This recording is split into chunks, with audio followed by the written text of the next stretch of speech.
Hi, Tarot Tribe. It's Ethany, and I am about to drop some truth bombs about on you all. I am going to be talking about some unsexy truths about crowdfunding your tarot or oracle deck, or really anything. But I have geared this towards people who are thinking about going to a crowdfunding sites such as GoFundMe or Indiegogo or Kickstarter to get funds for their tarot or oracle deck. And I get this asked a lot about it because I've been there, done that more than once. And there are a lot of misconceptions out there around crowdfunding. So I thought, screw it, let's have a big old long discussion about it. So crowdfunding can really be awesome. It has allowed for countless creators to get their work out out into the world without breaking the bank or needing to go find a major investor or publisher. So that's amazing. It's also an exceptional way to test the market on something to see what there is in regards to potential interest in your product. So there are some really amazing things about Kickstarter and about crowdfunding. I just think it has really opened the floor up to a lot of us. So I'm going to chat about my crowdfunding experiences with the Prince Lenormand Oracle and my Awakened Soul Oracle deck. So with this information, it can transfer to a lot of products and ideas if you're thinking about going with a platform like Kickstarter or Indiegogo. So I do realize that I'm speaking from a place of success. So I know I have been super blessed to have 2 successful campaigns. Even if the first time around I didn't reach my total goal, I raised enough to get the deck printed and out into the world, and that was the major goal. So I may be talking more of the less positive aspects or challenges of crowdfunding, but it doesn't mean that I'm not super grateful for the sites and how they allow for the opportunity to reach so many people and project manage them from the back end. So that's one of the great things about, I think Kickstarter does, although I think Indiegogo has upped its game, but I think Kickstarter does this extremely well. When you go into the back end as a creator, there is an awful lot of ways for you to manage the sheer number of people if you get hundreds and hundreds of people backing your deck or backing your project. So it does, and it's a beautiful looking site. So I really do appreciate that you don't have to create spreadsheets and all this sort of stuff. So that's awesome. So I wanted to talk about these unsexy truths because it can seem from a surface level that these are cash making pills, and it's far from the truth. So here are some truths I have found about crowdfunding your oracle and tarot deck. I'm going to take a drink of water. Must hydrate. Keep hydrated, babes. Truth 1. Just because you have something good doesn't mean people are going to back it. It's the unsexy truth. While there is certainly a market for tarot and oracle decks, there are plenty of decks that have failed to be successfully backed. Since there is a cost involved to produce a prototype, some campaigns try to sell something that is partially finished.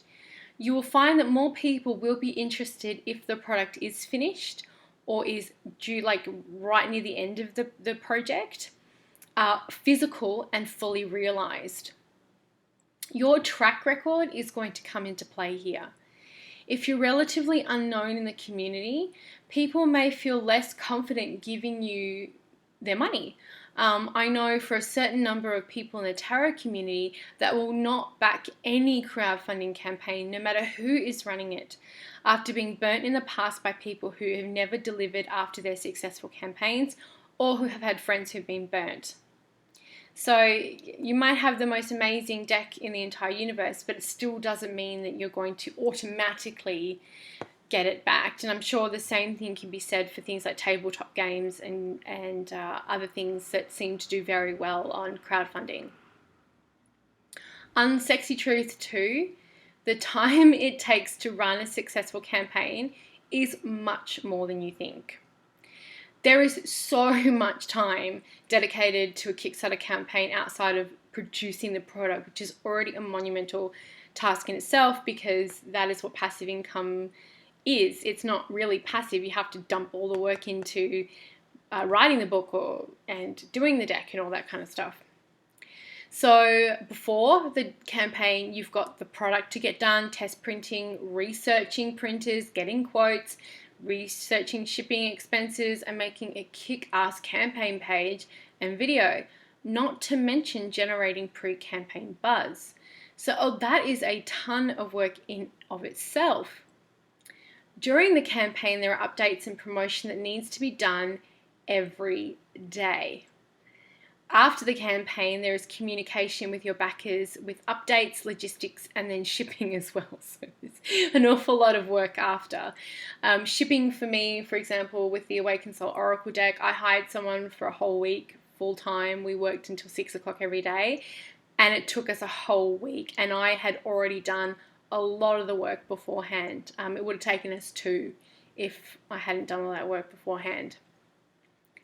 There is also the time required for extras, so either your bonuses, extra tier items and stretch goals, or other things that you have offered. So all in all, this is a massive time dedication, and expect the time you're going to spend on the project and campaign to be triple what you think it will be. So it's going to take up a lot of your mental space. Unsexy Truth 3, 5% of your pledges will cancel or bounce. So thank the goddess, a lovely member of the community let me know that this was going to happen and to expect this, because it does, and it is perfectly okay. Customers have a choice as to what they buy, and crowdfunding is no difference. There is probably a science to the average around this, but I and others I know have experienced about a 5% drop in pledges while the campaign is running. Then when the payments are being processed, this will happen again. People may have put in their credit card details wrong, or a million other things could have happened. So know that this is part of the process and take into consideration when you're projecting your numbers for your campaign. Unsexy Truth 4. Beware of crowdfunding sharks. There are companies that will try to sell you the crowdfunding golden ticket by working with them. My experience with these companies has been that they have not been worth the money. I have always been skeptical and did not spend a lot of money with these companies that I've chosen to work with, but the return on investment was not actually worth it. Maybe I was just spammed by the wrong people, or maybe that's just how they make money. You will also get messages about helping you fulfill your campaign too, but both of these types, like will help you before or after, tend to be relentless and very spammy, and they just know it's going to happen, and it doesn't mean that it's actually going to help, because I found it to be non-targeted as well. Unsexy Truth 5. You are going to have to advertise a lot. So I'm sure many of you have seen those advertisements or posts on Facebook where they say something along the lines of, you have to see this revolutionary bag, or everyone is talking about this planner, see why. Which is usually a marketing company they've paid to run these ads to make it look like there is someone who is sharing their project for free with you, but they usually aren't. This is advertising, this is paid marketing. So if you're thinking about going to do crowdfunding, how are you going to get the word out about your deck? Are you going to advertise it? How are you going to advertise it? Do you have the budget for it? Are there people in the community that you've built a relationship with that will help you spread the word? In my experience, advertising has made the difference for successful crowdfunding. Like, that's just the truth. Unsexy Truth 6, your reputation is on the line. I have backed over 100 crowdfunding projects, and not all of them have been decks. Only a few have fallen through, which is pretty good percentage-wise, but this may turn off a lot of people from backing projects, and I know for a fact it has downright pissed a lot of people off too. I get it. You invest your money with the promise of something in return, and when it doesn't happen, it sucks. But I see this from a number of sides. Shit happens, and sometimes life throws curveballs at creators or there are setbacks, which is why so many people will only back a project, like I said before, that has been completed or at the stage where mass producing capital is needed, and that's it. It is a sounder investment for sure. This is the responsibility of the campaign owner to manage communication with backers and manage the risks of their project. There is also an element of risk when it comes to backing a project and, in fact, buying anything online. I know that there are risks as a backer and I accept them when I pledge, and that's why Kickstarter has a whole bunch of, and I'm sure Indiegogo does as well, of statements along the line of you have to accept the risk of backing this. We do not take on any of the risk ourselves as the business. As a creator, planning is extremely important. Poor judgment in this department can ruin you before you begin and burn your bridges in the process. In short, there are risks involved with any crowdfunding campaign for backers and creators. Unsexy Truth 7, it is going to cost you a lot. Kickstarter or Indiegogo take money for their money out of your campaign for their fees. Your payment processor, like your credit card or PayPal, will take money. You will have to pay taxes on your income.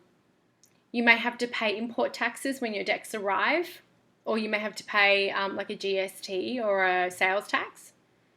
You may have to hire trucks or people to help pick up the decks. You may have to hire people to help you pack and send the decks. I think it was one of the best pieces of advice I ever received when I was researching for my backpacking adventures years ago. Someone said, forget 90% of the travel gadgets you'll see in catalogs or you'll see in the shops. You won't use most of them. Save the money and take 3 times the cash you thought you were initially going to have to take. You will thank me later. So fucking true. I would say the same for creating something like a deck. It does depend on the level of production that you want, as there are many great do-it-yourself sites and printers that you can order from directly, which are more reasonably priced. But if you want to have something like, we had a box set and we had silver edging and I had gold edging for my Lenormand, I did a guidebook, it's going to cost you much more, and then your levels of working with printers is going to be increased because a lot of them will want a bulk payment from you and a bulk order. Then there are the costs for shipping boxes or envelopes, bubble wrap, thank you cards, and everything like that. And then there is the shipping, which brings me to unsexy truth number 8. Shipping is included with the pledges and is very expensive to you. Now, Canada Post is the worst. I wish I lived, they are so expensive. And wait, I wish I might change something for, the second edition of the Awakened Soul Oracle deck to make it cheaper to ship or a little bit smaller, a little less heavy, because it has crippled, I know me and a few other people have just been like, holy shit, it costs so much more than you think it's going to. So back to the actual project though. When someone backs your project, the postage which they add on through the process is added onto the total of your goal. So your deck may be $30 for people to back, and then the postage is $10, but the Kickstarter total will say $40, which is great when it comes to reaching your goal, but you should immediately put that money aside and don't touch it, because it isn't your money to play with. And I'm so glad I did this. I did that immediately. I put the tax money away, the import money away that I knew I was going to have to pay when the decks came in, and all the shipping money away. And I still put some of my own money into that. So when you set your goal for your creating your campaign, make sure you take this into consideration. Otherwise, you're going to be in for a nasty shock. I spent thousands upon thousands of dollars on shipping decks out when they arrived. And that was a great feeling and I loved it. But again, I put that away. I knew what to expect. Unsexy Truth 9, your campaign can fail if you pick the wrong platform. If you don't reach your goal on Kickstarter, you get nothing. If you use Indiegogo and don't reach your financial goal, so you do you can also do all or nothing on Indiegogo, but you can also do whatever people pledge, you get that, and then you have to fill in the gaps. You'll still need to produce something. You'll still need to fulfill the rest of that because, again, your reputation is on the line. Research what is right for you. And take that into consideration when you're picking your platform. Unsexy Truth 10, it's stressful. Now, this might just be my personal disposition, but I have spoken to many creators. I know a lot of people in the tarot community and the Oracle deck community, especially in the indie community, through helping people promote their work and forming friendships and all that kind of wonderful, wonderful things and collaborating with people. And many of us have talked about the stress involved. Now, while I have been able to produce 2 decks by the support of the community, family, and friends, and I'm usually a very carefree person, like really I am a pretty relaxed person, I had very bad anxiety on both of my campaigns. Something about crowdfunding stresses me the fuck out, probably above anything else. I can talk in front of hundreds of people. I don't care. Crowdfunding makes me shit my pants. It is hard work. It's daily work. It takes up a lot of my mental capacity, and it's stressful. So would I do it again? Maybe. I don't know. It's like I said at the very beginning, there's so much that you can get out of it, but there's also a lot of other stuff to take into consideration too. So I really hope that you found some of this information to be helpful. I don't want this to put you off using crowdfunding platforms because, as I said, I have done it twice and I found it to be so helpful getting capital for my business for my products. So please let me know if you have any questions. I've had a number of requests from the community about running a workshop on creating Oracle and Tarot decks from an indie perspective. And if this is something that you're interested in, please let me know that too. I also want to know what your experience has been with Kickstarter, Indiegogo, or any other platforms that you've used to raise capital for your project. What do you think about crowdfunding from a consumer's point of view, from a creator's point of view? From a publisher's point of view, do you think it helps or hinders us? Is it a bane or a blessing? Let me know in the comments below, as I would love to continue the discussion. And thank you so much for watching. And the transcription for this blog post is over at ethany.com.